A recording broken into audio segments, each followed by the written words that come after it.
Watch and burn. Hey everybody. So tonight I want to discuss the first Trailer Park Boys movie from way back in 2006. This is officially, I think it's known as Trailer Park Boys, the movie. And I love this movie. I love the first two Trailer Park Boys movies. Don't Legalize It, I thought was a little serious. It still had its moments. But this and Countdown to Liquor Day are amazing. The main reason that I wanted to discuss this movie was mostly just because I found that some of Ivan Reitman, who came on as the executive producer, this was directed by Mike Clattenburg, who of course at this point was a longtime director slash co-conspirator of the Trailer Park Boys. He'd been there from the jump.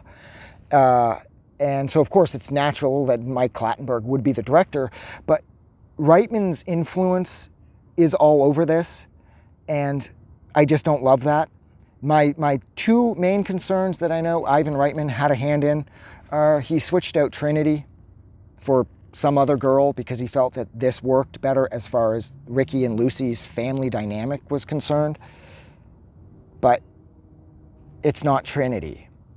And by 2006, Ricky and Lucy's daughter, Trinity, as in blonde Trinity, we all knew her. She was growing up on the show. And then when this movie was finished, the show would go on, of course, and then it would be back to show Trinity. And movie Trinity would never be heard of again. Even in the second Trailer Park Boys movie, it's the Trinity from the show, the Trinity that we all know and love, the kid that we've watched grow up on that show. So, yeah. I didn't love that, and I felt that the girl that they got, she wasn't like a terrible actor, but she wasn't amazing either. So I felt like she was just maybe like getting her legs under her as far as figuring out this whole acting thing, and she's a kid, so I definitely don't want to bash her. But I felt that the actual Trinity, show Trinity, was already doing an amazing job as Trinity. So having Ivan Reitman step in and sort of like shoehorn new Trinity into this, that didn't work at all. And I also didn't love how the trailer park was presented. There was a lot of garbage bags thrown around, which I know technically the show had done by this point, especially when Leahy was going to be voted out was about to be beaten by Sam Losco. And when Losco wanted to become the new trailer park supervisor, they had a lot of garbage bags everywhere and people were throwing them around. But at that point, the show was so young and it was just sort of figuring its place in the world of comedy out, that sort of they were more had like a no holds barred thing going. So it made sense that they would use things like garbage bags and whatnot. And the trailer park looked like, as Ricky put it, a tropical earthquake had blown through it.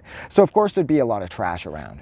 But then in the movie, the trailer park actually looks really clean. And there's always that one shot of that old dude who's wearing like Ricky's white like houndstooth shirt, kind of, except it's long sleeve. And it always messes me up. And so with them tossing the garbage bags around, it felt too theatrical. Like when there's like I said, like when you see the trailer park falling apart as a result of Leahy's ineptitude after Randy leaves, the start of season 2, it fits. But then with this movie, which is clearly it has a budget and everything's bigger and everything's brighter and there's that overwhelming sense of money being poured in, having the garbage bags tossed around it to establish just how out of control the trailer park is, it just doesn't fit, because the trailer park where the Trailer Park Boys live, like, it's a really nice place and everybody in there is really decent, including Ricky and Julian. I mean, to a point. I mean, Ricky tries to be nice. Ricky's not a bad guy. I mean, Julian rips everyone off, including Ricky and Bubbles. So Julian's the problem. But I just felt that it just didn't feel natural. Like they tried too hard to make the trailer park worse than it needed to be.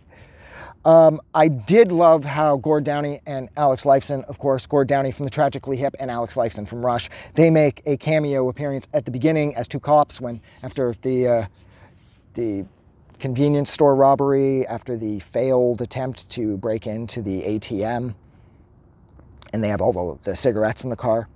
And I thought that was really cool. And I also like, too, how when they go to the movies, either to do the big dirty and steal the coins, or when Julian's there at that good-looking chick that he was dating throughout the course of the movie, the movie titles are a cross between Rush and Tragically Hip song titles. I thought that was rad, too.